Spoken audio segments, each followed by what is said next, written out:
പ്രിയമുള്ളവരെ, ഇന്ന് ഇവിടെ പറയുന്നത് കർത്താവായ യേശുവിൽ വിശ്വസിക്കുന്നവർക്കുള്ള 5 വിധ അത്ഭുത അനുഗ്രഹങ്ങളെക്കുറിച്ചാണ്.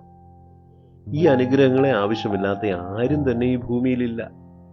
എന്നാൽ വിശ്വസിക്കുന്നവർക്ക് മാത്രമേ ഈ അനുഗ്രഹങ്ങൾ ലഭിക്കുകയുള്ളൂ.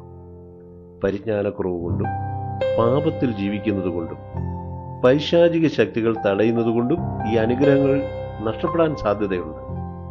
ഈ അനുഗ്രഹങ്ങൾ കിട്ടുന്നതിന് ഒന്നാമതായി നമ്മുടെ പാപങ്ങളെ ദൈവസന്നിധിയിൽ ഏറ്റുപറഞ്ഞുപേക്ഷിക്കുക.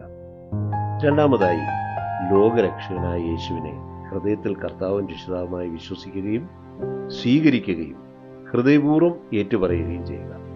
മൂന്നാമതായി ഒരു മനുഷ്യൻ ഈ ഭൂമിയിൽ എങ്ങനെ ജീവിക്കണമെന്ന് പറഞ്ഞിരിക്കുന്ന ദൈവവചനമാകുന്ന ബൈബിൾ പ്രാർത്ഥനയോടെ വായിച്ചു പഠിക്കുകയും അനുസരിക്കുകയും ചെയ്യുക. അപ്പോൾ ഈ 5 വിധ അനുഗ്രഹങ്ങളും ജീവിതത്തിൽ ഉണ്ടാകാനിടയാണ്. ഒന്നാമത്തെ അനുഗ്രഹം, കർത്താവായ യേശു തന്നിൽ വിശ്വസിക്കുന്നവരുടെ നിത്യമരണത്തെ നീക്കുകയും ദൈവത്തിൻ്റെ നിത്യജീവനെ നൽകുകയും ചെയ്യുന്നു.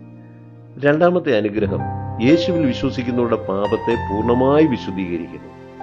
മൂന്നാമത്തെ അനുഗ്രഹം, യേശുവിൽ വിശ്വസിക്കുന്നവരുടെ എല്ലാ ശാപങ്ങളെയും മാറ്റി അവരെ അനുഗ്രഹമാക്കുന്നു. വിശ്വസിക്കുന്നവരാൽ എല്ലാവരും അനുഗ്രഹിക്കപ്പെടാൻ അനുവദിച്ചിരിക്കുന്നു. നാലാമത്തെ അനുഗ്രഹം, യേശുവിൽ വിശ്വസിക്കുന്നവരുടെ എല്ലാ രോഗങ്ങളും യേശു സൗഖ്യമാക്കുന്നു. ആരോഗ്യത്തോടെ ദീർഘായുസ്സോടെ ജീവിക്കാൻ അനുവദിക്കുന്നു. അഞ്ചാമത്തെ അനുഗ്രഹം, യേശുവിൽ വിശ്വസിക്കുന്നവരുടെ എല്ലാ ദാരിദ്ര്യത്തെയും മാറ്റി യേശുവിൻ്റെ സമ്പന്നതയെയും സ്വസ്ഥതയെയും സമാധാനത്തെയും സന്തോഷത്തെയും നൽകുന്നു. യേശുവിൽ പരിപൂർണമായി വിശ്വസിക്കുന്നവർക്ക് മാത്രമുള്ളതാണ് ഈ അനുഗ്രഹങ്ങൾ. യേശുവിൽ വിശ്വസിച്ച് ഈ അനുഗ്രഹങ്ങളെ അനുഭവിച്ച് ജീവിക്കുവാൻ സർവശക്തനായ ദൈവം എല്ലാവരെയും സഹായിക്കട്ടെ. ആത്മാർത്ഥമായി പ്രാർത്ഥിക്കും.